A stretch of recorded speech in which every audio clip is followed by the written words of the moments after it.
അസ്സലാമു അലൈക്കും വറഹ്മത്തുള്ളാഹി തആല വബറകാതുഹു. അതെ, നമ്മുടെ ഷെഫി ഉസ്താദും ബത്തൂലും സൈഫ് അറബിയും ഭാര്യമാരും കുഞ്ഞും അതാ കേരളത്തിലേക്ക് വരികയാണ്. ഒരുപാട് സ്വപ്നങ്ങൾ മനസ്സിൽ കാത്തു സൂക്ഷിച്ചു. അതെ, കേരളം എന്ന് വെച്ചാൽ വളരെയധികം മനോഹരമാണ്. മലകളും കാടുകളും കുന്നുകളും പുഴകളും എല്ലാം നിറഞ്ഞ സ്ഥലമാണ് എന്നൊക്കെ നമ്മുടെ പ്രിയപ്പെട്ട ബത്തൂലിനോട് ഷെഫി ഉസ്താദ് നേരത്തെ പറഞ്ഞിരുന്നു. അതെല്ലാം കാണാനുള്ള തൻ്റെ ആഗ്രഹം ഇന്നിത് സഫലീകരിക്കാൻ പോവുകയാണ്. അവർ ഉമ്മയോടും ഉപ്പയോടും യാത്ര പറഞ്ഞുകൊണ്ട് നേരെ അതാ എയർപോർട്ടിലേക്ക് പോവുകയാണ്. എന്നാൽ ഈ സമയം സെയ്ഫ് അറബിയും ഭാര്യമാരും അവരും അവരുടെ ഉമ്മയുടെ വീട്ടിലേക്ക് പോയിട്ട് അത് ഉമ്മയോട് സമ്മതം ചോദിക്കുകയാണ്. മക്കളെ സൂക്ഷിച്ചു പോകണേ, പിന്നെ ഗർഭിണികളാണ്, 2 പേരുണ്ട്. അതായത് അവിടുത്തെ ബത്തൂലും ഇവിടുത്തെ ഫർസാനും ഗർഭിണിയാണ്. നിങ്ങൾ നല്ല രീതിയിൽ സ്നേഹത്തോടു കൂടെ നല്ല രീതിയിൽ സമാധാനത്തോടു കൂടെ പോകണം കേട്ടോ. ആ ഉമ്മ അത് നിർദ്ദേശിച്ചു. എന്നാൽ ഗദ്ദാമ്മ ഇതെല്ലാം കാണുന്നുണ്ടായിരുന്നു. ഓഹോ, ഞാൻ എത്രയൊക്കെ തന്നെ അവരെ പിരിക്കാൻ ശ്രമിച്ചിട്ടും അവർ വീണ്ടും വീണ്ടും ഒന്നാവുകയാണല്ലോ. ഇതിപ്പോൾ എന്താ കഥ? ഞാൻ എന്തൊക്കെയാ പറഞ്ഞിട്ട് അവർക്കൊരു കൂസലുമില്ലല്ലോ. ജെയ്ത്തുൻ ബീവിയോടും പറഞ്ഞു, നേരെ തിരിച്ചും പറഞ്ഞു. എന്നാൽ അവർ യാത്ര പോവുകയാണ് എന്നറിഞ്ഞപ്പോൾ ഒരുമിച്ചോ, അതും കേരളത്തിലേക്കോ? ഓ, 2 പേരും കൂടി ഒരുമിച്ച് യാത്ര. എന്താന്നില്ലേ, അതൊക്കെ എവിടെ വരും എത്തുന്നു കാണാം. കാരണം 2 ഭാര്യമാർക്കും ഒരേ സ്നേഹം കൊടുക്കാൻ ഒരിക്കലും ഒരു ഭർത്താവിനും കഴിയില്ല.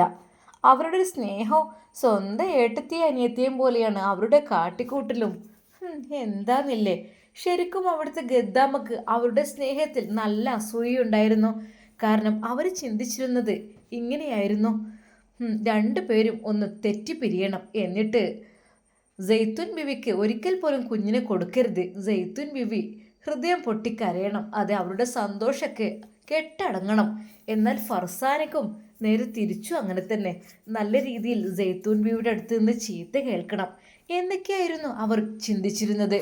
എന്നാൽ പെട്ടെന്ന് അവർ കേരളത്തിലേക്ക് പോവുകയാണെന്നറിഞ്ഞപ്പോൾ അവരുടെ മനസ്സ് ഒന്ന് ഞെട്ടിപ്പോയി. എന്തപ്പോൾ കേട്ടത്? അങ്ങനെ അവർ പോകുവാനുള്ള സാധനങ്ങൾ, പർച്ചേസിങ്ങിൻ്റെ കാര്യങ്ങളൊക്കെ അന്ന് പോയി. നാളെ പുലർച്ചെയാണ് ഇവിടെ നിന്ന് പോകുന്നത്. എന്നാൽ അവർ പർച്ചേസിങ്ങിന് പോയപ്പോൾ തന്നെ നേരെ അതാ ഉമ്മയുടെ അടുത്തേക്ക് ആ ഒരു ഗദ്ദാമ്മ വരുന്നു.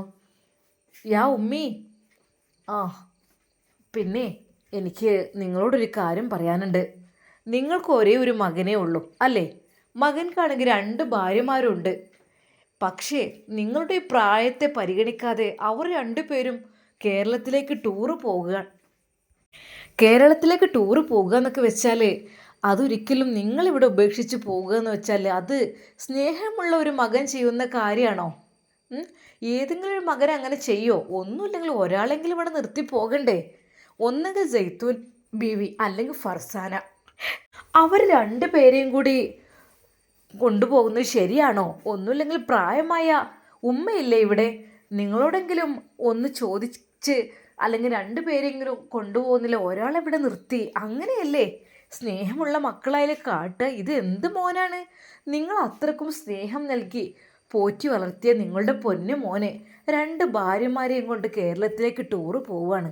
പക്ഷേ നിങ്ങളോട് അല്പമെങ്കിലും സ്നേഹമുണ്ടായിരുന്നെങ്കിൽ അതെങ്ങനെ അതവർ ചെയ്യോ?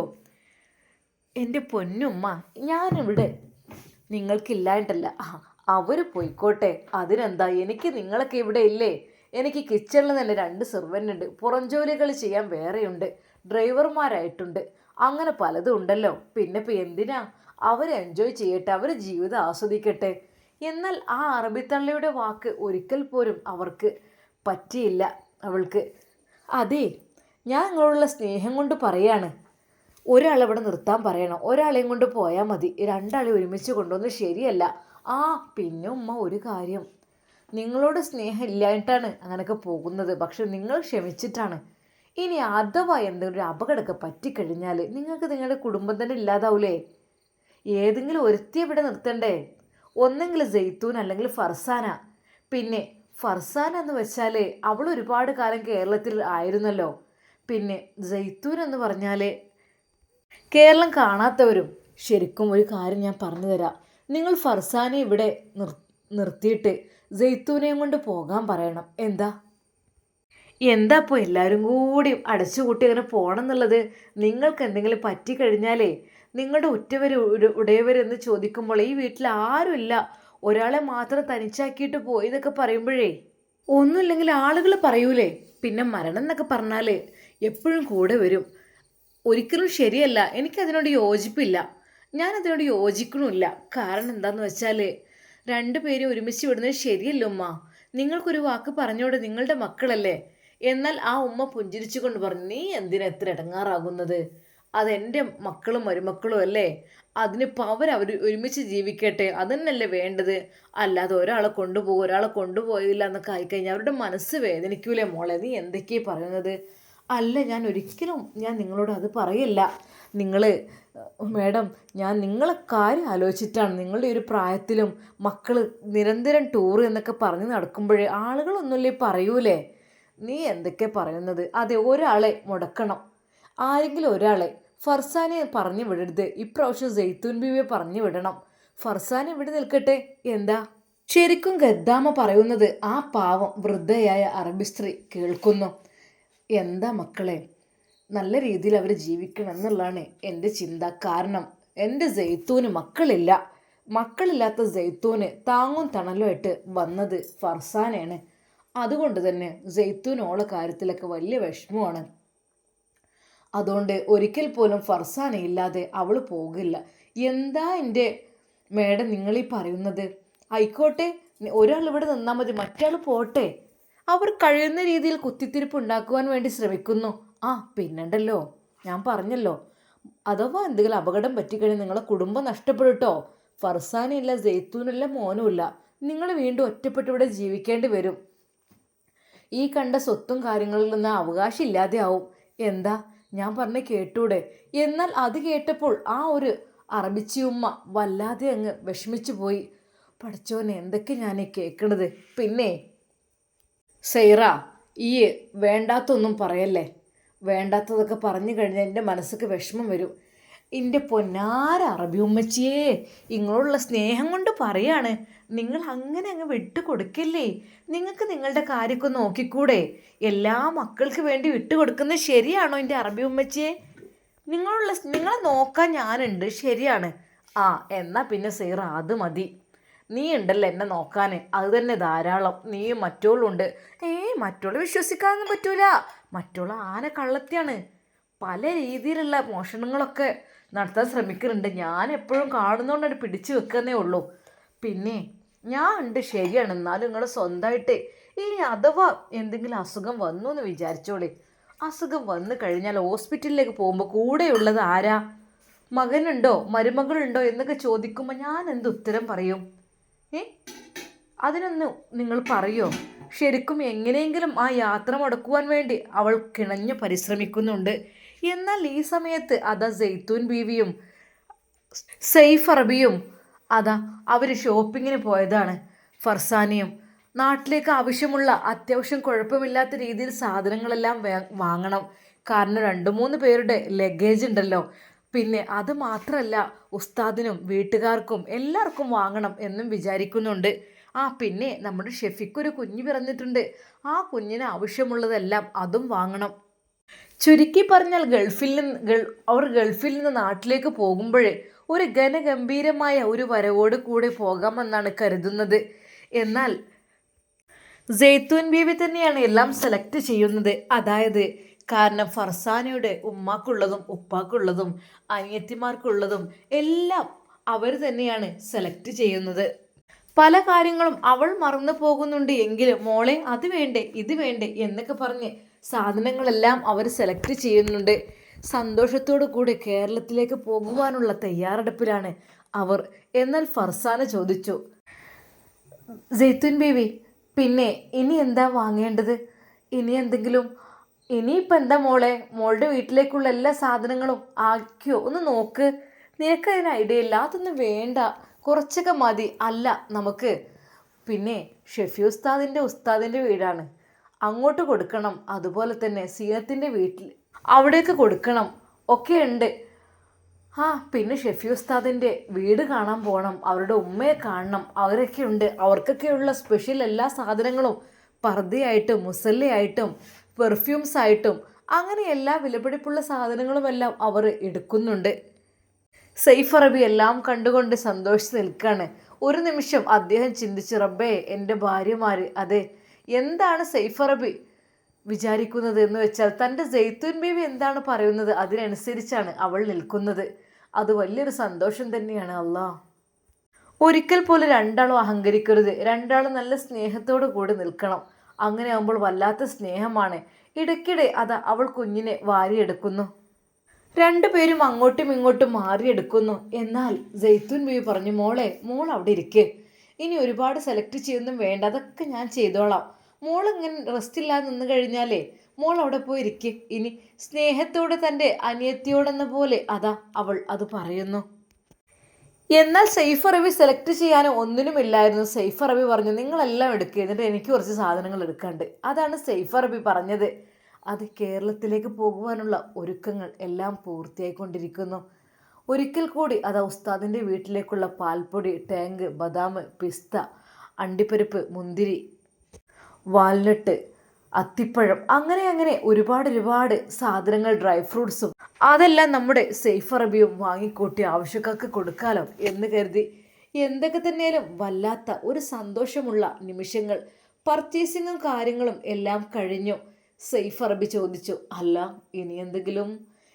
ഇനിയൊന്നുമില്ല, ഇനി ഓർമ്മയുണ്ടെങ്കിൽ അവിടുന്ന് വാങ്ങാം, കിട്ടിയില്ലെങ്കിൽ. ആ എന്നാൽ ശരി, എന്നാൽ പോയാലോ? ഫുഡ് ഇവിടുന്ന് കഴിക്കണ്ടേ? ഫുഡ് എന്തെങ്കിലും കഴിച്ചിട്ട് പോകാം. ഇനിയിപ്പോൾ അവിടെ ചെന്നിട്ട് അവൾ കഴിക്കുമോ എന്തോ അറിയില്ല. അങ്ങനെ അവർ ഫുഡ് കഴിക്കാൻ പോയി.